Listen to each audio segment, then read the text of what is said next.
Prazer estar aqui com os irmãos essa manhã, de compartilhar a palavra do Senhor. É sempre um desafio para nós. Podemos crescer em maturidade na palavra de Deus, sabendo que cada vez que nós lemos, nós sabemos menos ainda, mas vamos encontrando a graça do Senhor que vai nos revelando dia a dia, né? O conhecimento de Deus acerca do seu Filho. E eu queria que você já iniciasse abrindo a sua Bíblia em 1 Coríntios 15, a partir do versículo 51. 1 Coríntios 15, 51.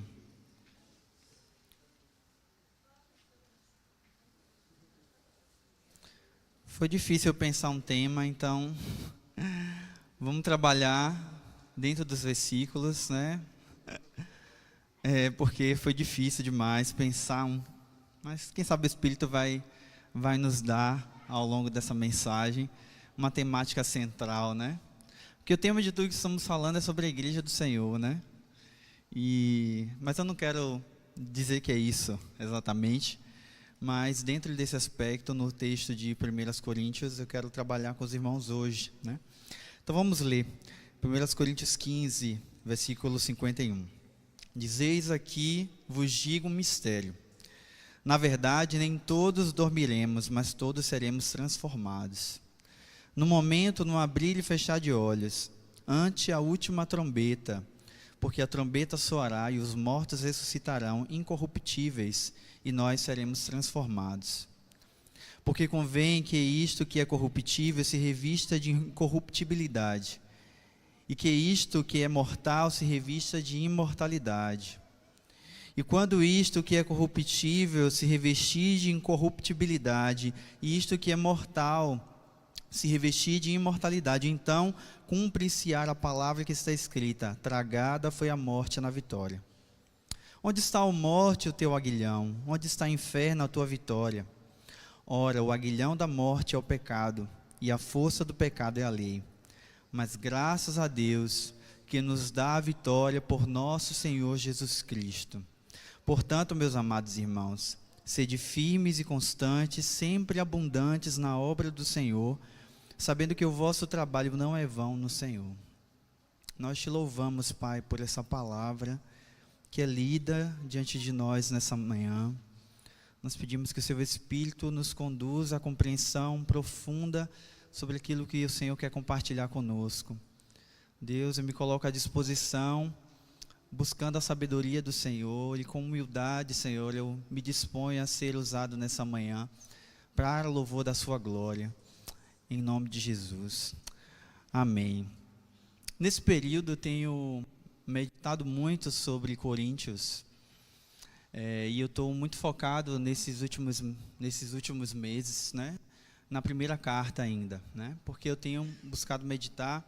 Eu queria iniciar falando com os irmãos sobre essa primeira carta, antes da gente chegar no capítulo 15, para que a gente tenha uma compreensão mais profunda desse texto.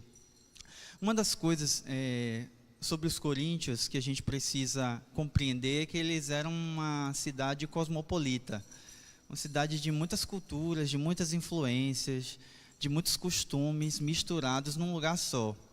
E a gente sabe que uma cidade que tem essa ênfase cosmopolita, ela tem muitas abrangências, tanto boas como ruins. Então, o que é que acontece? Tem muita flexibilidade nas relações sociais entre as pessoas, né? Apesar de, hoje, no contexto brasileiro, a gente ter muitos preconceitos, né? Seja de cor, seja de religião, seja de qualquer ideologia que nós estamos cercados hoje, existe muitos, mas também existe essa flexibilidade nas relações sociais, né? Seja de nível financeiro ou de nível religioso, né? Vamos de um extremo a outro. Então, era um povo que tinha a sua origem diversas, né? Tinha essa ênfase religiosa e tinha outros aspectos também. Então, se tornou um lugar muito estratégico ali para Paulo, quando ele esteve em Coríntios, ali quando a gente lê Atos 18, a gente vê quando Paulo ele vai desenvolver esse trabalho, né, acho que de 1 ano e meio, de pregação do evangelho ali em Corinto, né? Então foi um trabalho muito estratégico, porque existiam muitos viajantes ali, Então, aquele entra e sai de pessoas, de navios e de mercadores, enfim, né? Naquela época, uma cidade de muita influência, tanto de poder aquisitivo, ao longo do tempo se tornou uma cidade muito rica, né? Então, esse era um ponto estratégico de Paulo ali, e ele fez seus primeiros discípulos, que foi Áquila e Priscila, né? Que deu continuidade a esse trabalho, logo em seguida Apolo também. Então, nós temos ali um trabalho de desenvolvimento de uma plantação de igreja que aconteceu. Que eu acho que foi o nome da pessoa, foi Chloe, né? Chloé, depende da pronúncia, onde se começou o trabalho da igreja ali em Corinto. E Paulo consegue, nesse período aí, dizem que aproximadamente 52, 53 depois de Cristo, estabelecer essa igreja. E logo depois eles trabalham também fazendo tendas, aquela coisa, tudo servia de estratégia para a pregação do evangelho.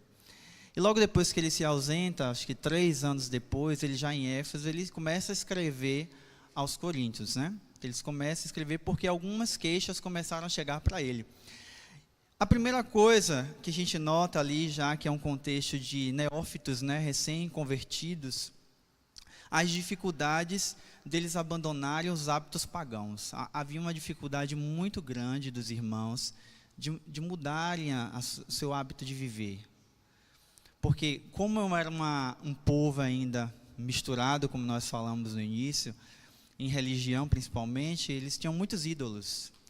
E um desses ídolos que mais ressalta no texto é Afrodite, que é a deusa do amor e da beleza, né, que chama. Então tinha um templo enorme, muitas prostitutas moravam nesse templo, então havia uma promiscuidade muito grande no contexto de uma cidade, e tinha uma igreja no meio disso, tentando desenvolver a pregação do evangelho de Jesus ali, ganhando forma no meio do povo. E eles estavam cercados daquela cultura que se tornava muito natural. Vamos comer de comidas pagãs, de comidas sacrificadas, e está tudo certo. Não tem problema fazer isso, porque culturalmente isso já fazia parte do contexto deles, né? Então, havia também uma omissão da igreja sobre essas imoralidades. Não havia um processo de exortação claro sobre isso. Então, se passava, colocava muita coisa que a gente chama hoje debaixo do tapete, né? Algumas coisas. Então, com isso, Paulo começou a trazer algumas orientações sobre essas questões, orientações sobre como o casado deve se comportar entre o marido e a mulher, o solteiro deve se portar, ele precisa se guardar no Senhor, sobre esse consumo desses alimentos que são consagrados aos ídolos, sobre o mau comportamento diante da mesa do Senhor da ceia, de pensar o que a gente vai estudar na EBD durante esse tempo, sobre as mesas que existem hoje, sobre a mesa do Senhor, né, como o Dan fechou aqui hoje na EBD, sobre os dons espirituais, qual é a finalidade desses dons para a igreja de Cristo. Então eu poderia, ele é tão rico, porque eu poderia escolher um desses capítulos e ministrar aos irmãos hoje nesse texto. Eu fiquei muito preso nisso. Só que quando eu fui orar sobre isso, me saltou o último capítulo de Coríntios, na primeira carta, que foi o capítulo 15, que é o penúltimo, na verdade, que é justamente o ponto central da fé cristã, que é a ressurreição. Quando a gente lê esse capítulo, que ele é bem grande, ele tem 58 versículos, a gente vê que é um capítulo altamente escatológico, porque é o mesmo que aponta Cristo morrendo e ressuscitando, aponta para um tempo onde todas as coisas vão ser restauradas e o reino de Deus vai se estabelecer na terra. É como a gente crê, em resumo, né? Então, no capítulo 15, a gente tem, eu elenquei 4 coisas, de maneira bem resumida, para a gente ter um panorama sobre a ressurreição. Então, qual o objetivo que é ressurreição, né? E por que Cristo morreu e ressuscitou. Então, há uma explicação clara dessas coisas. Qual a importância da ressurreição, no sentido de ela é a motivação para a fé cristã, né? Trazendo essa perspectiva daquilo que é eterno, não daquilo que é temporal, mas daquilo que é eterno, né? A garantia de que em Jesus seremos transformados, né? Que é justamente o que a gente leu nesses últimos versículos. E por último, a vitória sobre a morte. Onde está a morte, a sua vitória, né? Então, eles trazem essas 4 coisas de maneira muito sistemática para a gente avaliar. Então, hoje, eu e Dan estávamos conversando, Dan, inclusive, iria pregar hoje, só que por essa impossibilidade ele não conseguiu, né, pregar. E a gente estava trocando uma ideia justamente sobre esse tempo que a gente está vivendo. A gente gosta muito aqui na Casa Farol, e a gente entende isso, a importância do calendário litúrgico para nós. Como ele vai nos norteando no processo da vida em comunhão com o Espírito, na vida em coletivo com o corpo de Cristo. E a gente vai aprendendo a caminhar nesse calendário e aprendendo a se relacionar com a agenda de Deus, que é uma coisa que a gente fala bastante na sigla, né? E a gente vai entendendo esse aspecto. E estamos num tempo pascual, né? O tempo pascal fala desse tempo onde a gente pensa na ressurreição, na morte e ressurreição de Jesus. E pensar nesse tempo é olhar para esses fundamentos das Escrituras, do tanto que essas coisas foram esvaziadas no seu real sentido para a igreja nesses dias. Mas uma coisa para mim é muito clara: o Senhor, Ele está restaurando o sentido dessas coisas no nosso meio. Ele está trazendo fundamentos para que a gente reveja a nossa passada na jornada. E pensando nesse esvaziamento, eu queria voltar ao texto que a gente leu e a gente pegar de 2 em 2 versículos e tentarmos fazer uma análise juntos, né? Os primeiros é o 51 e 52, que diz que: eis aqui vos digo um mistério. Qual é esse mistério? Na verdade, nem todos dormiremos, mas todos seremos transformados. E aí eu estava pensando sobre isso, do quanto nos movemos, quanto estamos nos movendo, na verdade, pela promessa da restauração da vida plena. É a gente pegar e fazer o paralelo da nossa vida com o padrão de vida que Deus deseja para nós e vermos se está condizendo a isso. Quanto eu estimulo sempre todos os meus alunos em aula a fazer esse paralelo daquilo que eles estão vivendo mediante a palavra, no sentido da vida plena que Deus quer para o homem desde o princípio, desde Adão, lá no Éden. Porque quando Deus criou o homem, foi a sua imagem e semelhança, e Ele pôs o homem no jardim para que ele desenvolvesse essa vida apontada para uma realidade do qual ele ainda desconhecia, porque ele era um ser criado. Ele não era o criador, ele era um ser criado. Então a base do ser criado é uma base que é inferior àquele que criou. Então ele não teria como pensar sobre como aquele me criou, de que forma ele me criou, para que ele me criou, se ele não se relacionasse com aquele que o criou, né?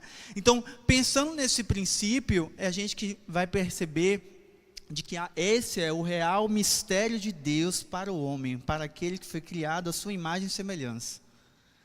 É um mistério que não está escondido, mas é um mistério que está sendo anunciado como um fundamento para a nossa vida. Um fundamento do qual é um segredo a nós revelado todos os dias, desde os primórdios até agora, a fim de fundamentar a nossa fé em quem Ele é, desde o princípio. E nós não podemos nunca nos esquecer desses fundamentos. E aí a igreja em Coríntio, ela era tendenciosa a se deixar ser guiada pelas motivações erradas, pelos seus costumes, pela sua cultura. E nós falamos aqui no início da BD muito sobre irmos, a irmã fez uma pergunta e falou, nós estamos indo, eu queria que você falasse, Dan, sobre isso, porque nós estamos indo contra uma cultura já estabelecida. E olha, o processo de uma cultura não é fácil de mudar, não se muda de uma hora para outra, não é assim que as coisas acontecem. E a gente sabe que uma cultura leva um tempo, porque existe um processo anterior, que é o do cultivo, que vai exigir muito esforço e constância nossa de manter aquele trabalho acontecendo, até que aquilo se torne uma cultura. Porque estamos cercados de subculturas, estamos cercados de muitas influências, mas para qual influência nós estamos nos sujeitando, né? Então, pensando nisso, a gente vê a igreja em Corinto sendo tendenciosa a se deixar ser guiada pelas motivações erradas, e estavam sendo ensinadas sobre questões básicas que envolviam tanto o caráter do cristão e, ao mesmo tempo, questões profundas, fundamentais acerca da vida humana, como foi em Adão. Deus criou um jardim, e colocou uma árvore que ele não poderia comer, uma única coisa que ele não poderia fazer. Um único fruto que ele não poderia comer, mas de toda a árvore que estava no jardim ele poderia comer. Olha que interessante. O quanto nós, humanidades, temos essa raiz de curiosidade, né? Não, essa aqui, tem várias de todos os tipos, mas essa daqui é o que eu quero. Então, é o tipo de influência que vai fazendo com que a gente sejamos pessoas misturáveis, alteráveis no nosso comportamento. Pensem sobre isso, nós somos ainda seres alteráveis. Seres que pode pingar uma cor azul e a gente mudar de cor totalmente. Não vamos ser azul, porque nós não somos insípidos. Mas não somos incolor também. Mas nós vamos mudar a nossa textura, a nossa composição, à medida que permitimos com que coisas que não edificam entrem na nossa vida. A outra coisa é compreender o sentido da vida no aspecto dessa revelação fundamental da incorruptibilidade. Apesar de todas as misturas, o povo de Coríntios, eles precisavam crer que ele era suficientemente capaz de nos tornar indissolúveis. O que é que isso quer dizer? Jesus é capaz de nos tornar como seres que, de fato, não se misturam com outras coisas. Essa é uma promessa de Deus para nós. Mas indissolúveis em nossa individualidade ou em nossa coletividade? É esse o princípio a se pensar. E aí, quando a gente avança nos versículos 53 e 54, ele diz: porque convém que isto que é corruptível se revista de incorruptibilidade e que isto que é mortal se revista de imortalidade. E quando isto que é corruptível se revestir de incorruptibilidade, e isto que é mortal se revestir de imortalidade, então cumpre-se a palavra que está escrita: tragada foi a morte na vitória. Então aí eu tenho aquilo que é corruptível comparado àquilo que é mortal, e o que é incorruptível aquilo que é imortal. O que eu quero dizer? Aquilo que se mistura está comparado àquilo que perece, ok? E aquilo que é incorruptível, que é aquilo que é único, está comparado com aquilo que é imperecível, que não perece. O que eu quero dizer? Todas essas coisas estão no mesmo lugar. O material, eu falo isso toda hora, o material e o espiritual estão no mesmo lugar.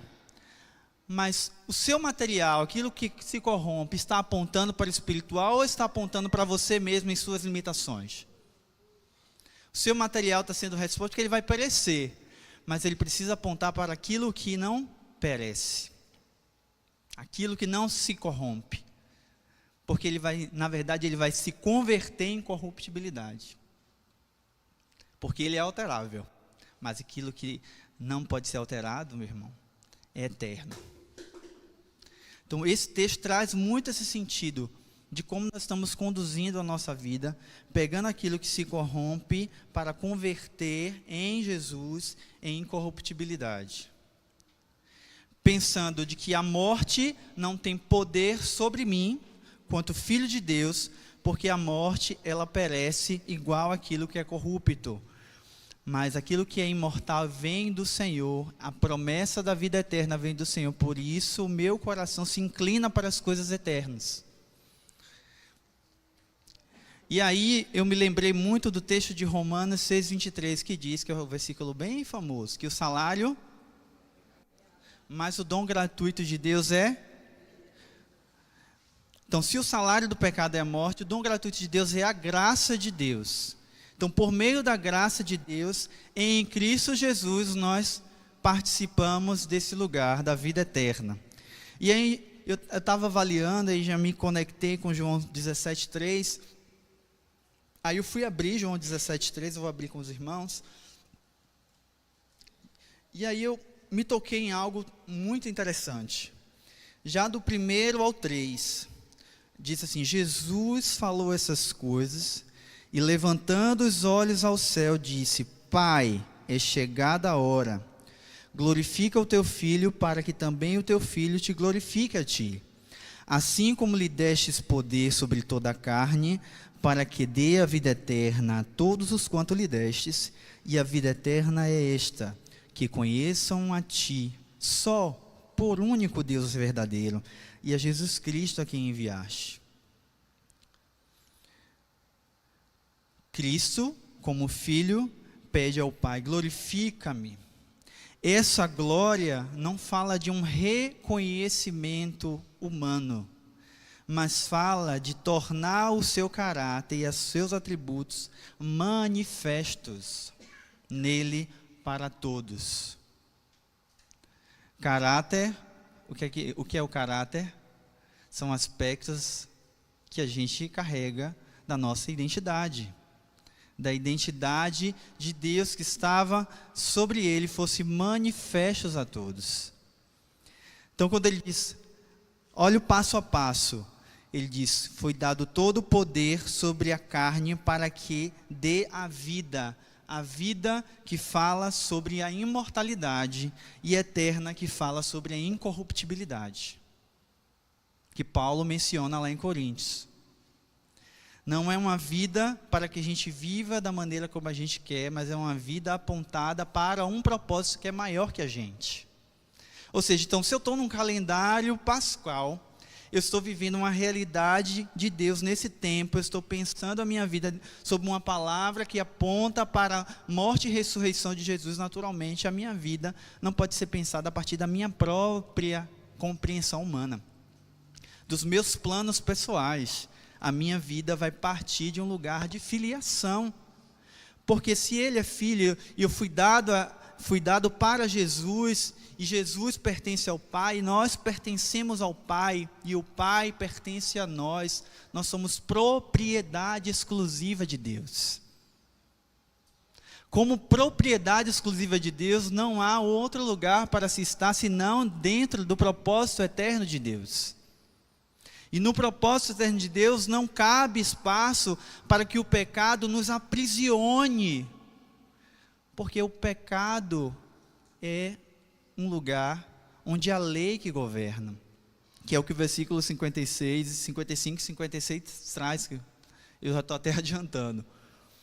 Por quê? Porque nós não fomos criados para esse lugar, nós fomos criados para sermos com Ele em eternidade. Ainda que o nosso corpo mortal diga o contrário, seja nas doenças, seja nas dificuldades, seja nos lidar com os nossos conflitos, ainda que nós não fomos criados para viver aprisionados à morte.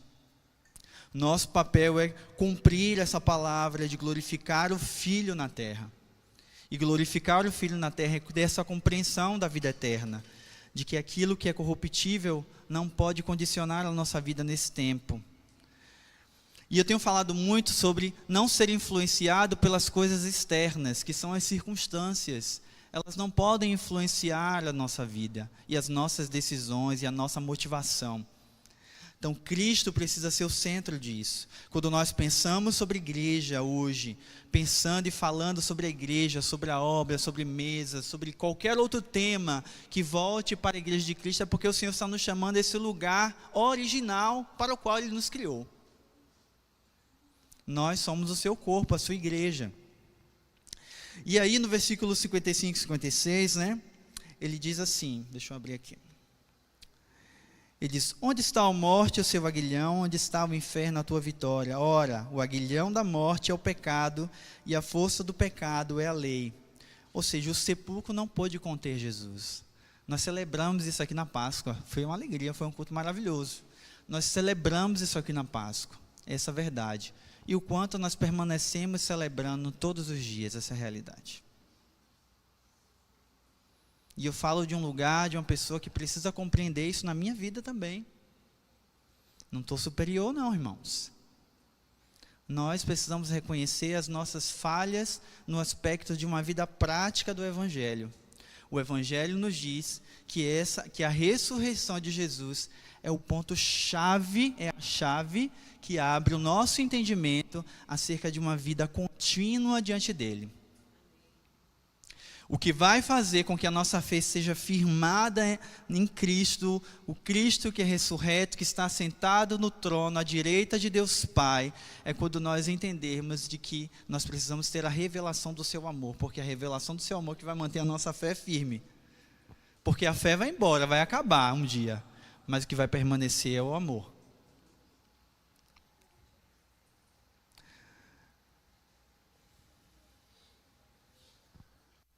Então não tem vitória sobre a morte, pois pela vida gloriosa de Cristo somos livres hoje.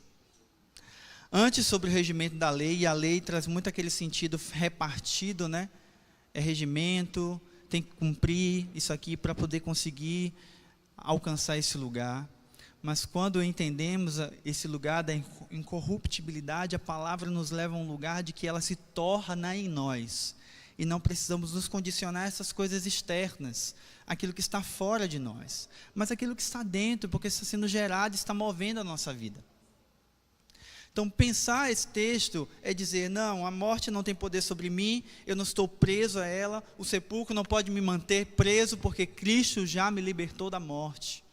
Ainda que hoje eu morra fisicamente, mas eu sei que estarei com Ele. O texto fala que seremos ressuscitados, e aí não é a minha área, mas seremos ressuscitados e nos encontraremos com Ele nas nuvens. Essa é a promessa que move o nosso coração, e essa é a promessa que vai fazer com que você construa a sua vida toda até esse grande dia do Senhor. Então pense hoje, avalie comigo tudo que você está fazendo, construindo, elaborando, sonhando, pensando, projetando para a sua vida em família, individual, seja lá o que for. O quanto disso está correspondendo a essa promessa de Deus. Uma promessa viva, não é uma coisa abstrata, inacessível, é algo acessível para nós. Nós temos essa autoridade vinda de Deus para nós acessarmos esse lugar. Um lugar onde não seremos governados por essa plataforma caída, onde devemos olhar das regiões celestiais e ver a obra que Deus está fazendo, e ver as circunstâncias como algo escuso que vai cair por terra, mas ver a glória de Deus sendo revelada dia e noite, vendo os milagres acontecendo, os prodígios, as maravilhas, ressuscitar os mortos. Essa é a realidade que a igreja precisa se mover. Mas não é para a sua própria glória. Por isso, quando a gente vai lá no capítulo 14, do 12 ao 14, a gente vê que todos esses dons é para a glória de Deus. E o que faz com que esses dons se movam é o amor. Então a questão é, Cristo já venceu a morte para que pudéssemos vencer o pecado sobre essa base. Então diariamente Cristo deseja revelar isso para nós, dia a dia. Quando eu levanto e digo que as misericórdias do Senhor, elas são as causas de não sermos consumidos, elas se renovam a cada manhã, eu estou declarando essa realidade espiritual. Nós não precisamos dar munição mais ao pecado. É uma coisa que nós temos batido muito aqui e vamos bater muito mais. Nós não podemos dar mais munição ao pecado, irmãos. Não fomos criados para isso. Nós somos filhos de Deus. Filhos que entendem a agenda de Deus, filhos que entendem que estão no tempo de Deus, não estão no tempo dessa era presente, perdido. Não nos conformemos com essa era, não é com o mundo físico, não, fala de um tempo presente. Nós não podemos estar alinhados a esse tempo presente, podemos estar alinhados com o tempo de Deus que está acima desse tempo presente. O tempo de Deus é que determina como esse tempo presente precisa se submeter. E é esse coração que nós precisamos desenvolver, a começar de mim.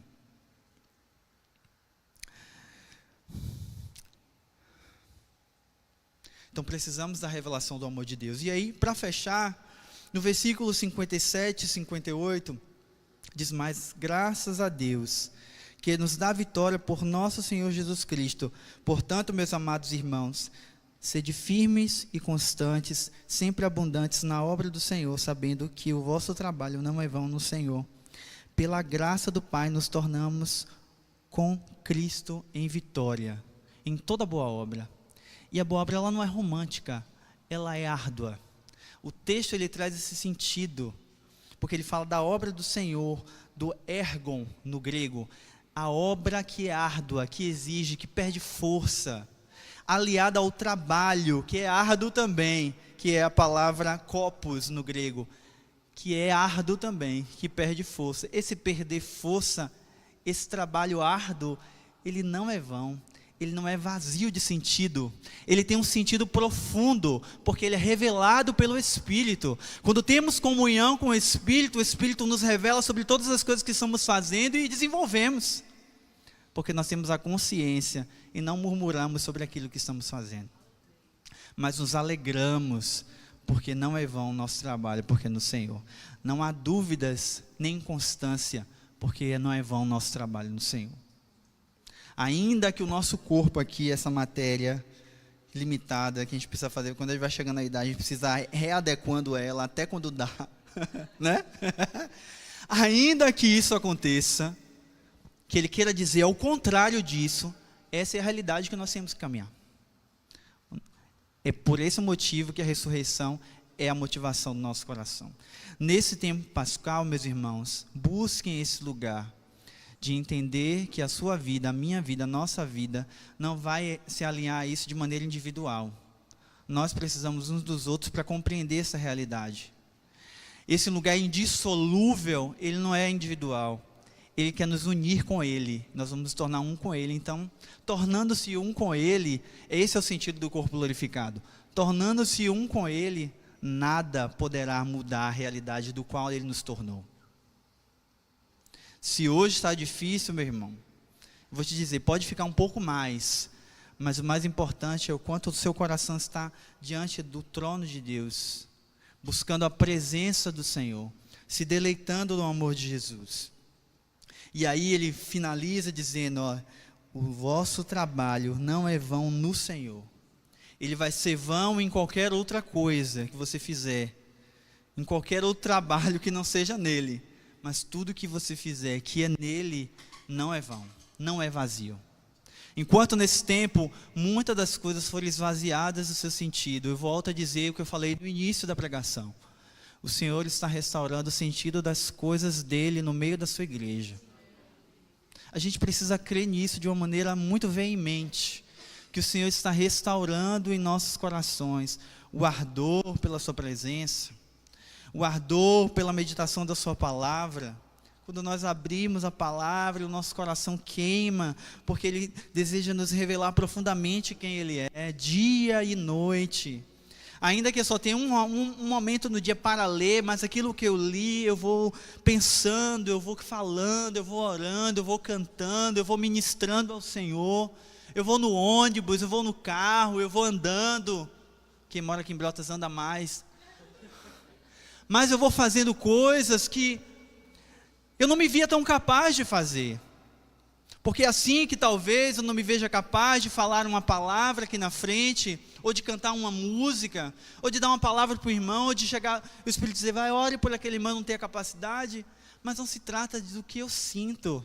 Não é pelo meu sentimento é vazio, mas os sentimentos de Deus não falam de emoções, falam de uma realidade que eu preciso viver. E Deus está nos chamando a viver isso com toda a força do nosso coração. Hoje, o nosso maior desafio é nos tornarmos a sua igreja gloriosa. E se nós compreendermos profundamente, nos interessarmos, o que é um tempo pascal? O que é isso para mim? Na minha realidade de vida, você vai ver que muita coisa vai ser diferente, meu irmão. Entender que Ele ressuscitou, Ele está vivo, vivo e glorioso. Não é um vivo requenguela como a gente, mas um vivo glorioso. É pela sua glória que nos movemos. Vamos ficar de pé? É pela sua glória que nos movemos, existimos, estamos de pé. Queria que você se juntasse com um ou dois irmãos e vocês orassem uns pelos outros, para que o Espírito instaure essa consciência em nós dia a dia, de um coração que está